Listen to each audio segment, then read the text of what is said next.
We'll give you the skip tracing. We use batch leads. I'm sure, I know that this guy in the front here, he has a big land flipping business. I'm sure he can tell you a lot about skip tracing more than I can. We use batch leads. We vetted out a few tools. That seems to be the one that works the best. Not always a perfect science, but you get the phone numbers, emails.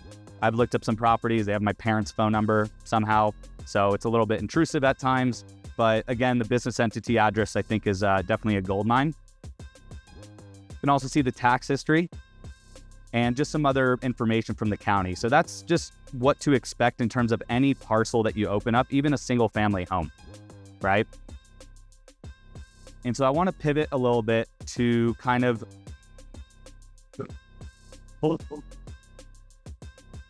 So when you break down into the parcels, are there any like counties that you guys don't have access to? Because I know certain other software, they might have like a paywall for a certain county, but yeah, you get nationwide access. Some of the smaller counties may be hard to pick up certain things, but there's no limitation. I think there's one place in like the very north of Michigan for some reason that gives us an issue, but other than that, we cover everything equally. And you get nationwide. There's no like territories or packages, so that's all part of it. So what I showed you earlier was kind of a more manual approach. Maybe you have an address or you find self-storage facilities on Google and you look up the parcel record. But what we can do essentially is also just filter for it. So let's just say I want to focus on Michigan again. And again, we can drill down to a specific area in Michigan. I can actually tell the system, let me clear the filters here. I can tell the system, locate all of the self-storage facilities or all the industrial warehouse facilities or all the vacant land in the area. And so we can go that and press apply. And so this is a good way just to save yourself a ton of time and kind of finding out where these certain property types are. Maybe for a specific project, you're looking for a 20-unit apartment building or maybe a 4-acre piece of land. So we'll basically scrape our whole parcel database and you apply those filters and you can narrow down a list that you can then export with all the owner contact information. That being said, we can get a little bit more strategic with this and, reduce that count. We don't want 20,000 parcels to look through. So maybe we look for specific acreage, maybe unit count, maybe opportunity zones or year built. So a lot of kind of indicators and attributes that you can kind of filter down further. What I think is really cool is zoning code. Finding land 2 to 4 acres that's already designated for a specific kind of project. So that's really unique as well. It'll tell you the zoning codes in the area. Otherwise, definitely look into it. Each county is a little bit different, so do your research. But then we can also, what's I think unique as well, is find motivated sellers. And a good indicator of that could be properties with loans maturing. And so this could be something new that you haven't thought about. I'm sure we've all heard the concept of reaching out direct to owner, but right now, specifically in today's time, there's hundreds of thousands of loans defaulting. In a couple of years, if rates go down and whatnot, maybe we won't be talking about it, but we have private loan data that we get from all the title companies that we can actually filter for those self-storage facilities or warehouses or land that have loans coming due. And so as an example, I can put in, I want to look for all self-storage that has a loan maturing in the next 3 years, maybe even has a max interest rate of 5%. Maybe we're looking at, subject to deals, seller financing, or we want to figure out who would be most impacted by a refinance with today's rate. So you can kind of reverse underwrite the deal in the sense, if you can figure out what type of debt they took out, when their loan matures, when they bought it, and all these things, and where the rate may go, you can kind of put 2 and 2 together to figure out, man, these people may be underwater, right?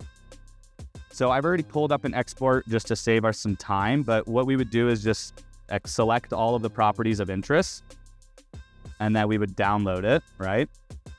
And then essentially we would pull up something like this. And we could go about going through each property one by one the way I did earlier and look at the record, or it's a little bit easier to visualize this way. So here is just a list of the properties I pulled with loans coming due. We can see all the information pulled from the record, like the square footage, the zoning code. If we scroll a little to the left, we'll get all the owner contact information.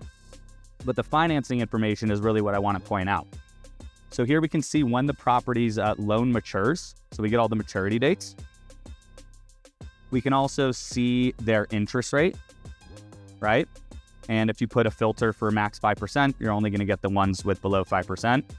We can also see who their lender is, which is interesting. Rather than targeting properties that sold many years ago at low rates, maybe we want to target properties that closed in the last 6 months and see who's financing these deals still, right? A lot of lenders are getting cold feet in the commercial space. Kind of interesting to see where the money is flowing from in certain markets. And then we can also see the loan type, right? Pretty much everything to do that took place with the financing. But the key is going to be the maturity date so we can get in contact them at a timely manner. Nobody likes to get reached out to. I've heard of a lot of nightmares with, campaigns online and people just cussing people out. Why are you calling me? This is relevant. They have some decision to make, especially if the timing is right. They're not going to be like, why am I getting reached out to about this? So definitely something that I would encourage you all to do. Obviously different times in the market, there's different opportunities. I think what I'm hearing in the market and from all our customers is this is what they're targeting at a high level. So if you don't have a way of doing that today, I would definitely look into it a little further. So that's a little bit about kind of how you can go about business development, right? We can really jump into any market, open up any parcel, get creative with our filters, find what we're looking for, look at loan maturity dates. Once we, go to make an offer on a property, whether it's listed or not, you're also going to get access to our sales comp database. Let me switch to that. So our advantage compared to just like a data provider is that we are a marketplace. We're collecting a lot of this data from actual listings that actually sold on Crexi. So we're going to have a mixture of like broker reported comps, which is going to be a little more robust. A lot of the times they're able to verify the cap rates and NOIs and different things like that. However, we're also pulling all the comps from all the public records across the counties in the nation as well. So we have a partnership with the counties, we have APIs built out, we get all that data. So this is great in terms of analysis. Rather than looking at what is just active, we can generate those insights again and look at all the self-storage that's closed in the last 6 months, see if things are trending upwards or downwards, kind of figure out what's actually happening in the last, couple of months compared to what's listed. Or we can actually go in and open up individual comps. And here's an example of a broker reported comp. This is more or less what you could expect. You're going to get access to all the offering memorandums and flyers and materials that were a part of the listing that, others don't have access to anymore. But we can see who the broker agent is. Again, if you're not on Crexi, go connect with agents that have listings. A lot of what I've heard from other mentors is a lot of the off market comes from the on market. So regardless of having a subscription to this, look at the listings on Crexi, develop those relationships, and see what else they have, right? Pocket listings, everybody wants to get a hand on that. So looking at the historical sales gives you access to see more agents that have actually transacted in the market rather than just what's listed. So that's an advantage. And then we also have a broker directory that you can go and look at agents nationwide, look at their profile, look at their listings, their sales, find the reputable agents, and just grow your network that way as well. And I'm sure a lot of you are already doing this today. But in the comp itself, we can see, right, when it last sold, all the details pertaining to it, self-storage, how long it was on the market, the asking details and the closing details. If we scroll down, we get the original kind of, listing description, right? The property history, you get all the demographics on a comp level. So a lot of comps in there, really helpful in those non-disclosure states, because if it was listed by someone on Crexi, there may not be thousands, but at least we'll actually be able to get comps in some of those areas because we're able to verify the sales price rather than just getting estimated price and comps from the county. So again, just an advantage of us actually being a marketplace and listing these.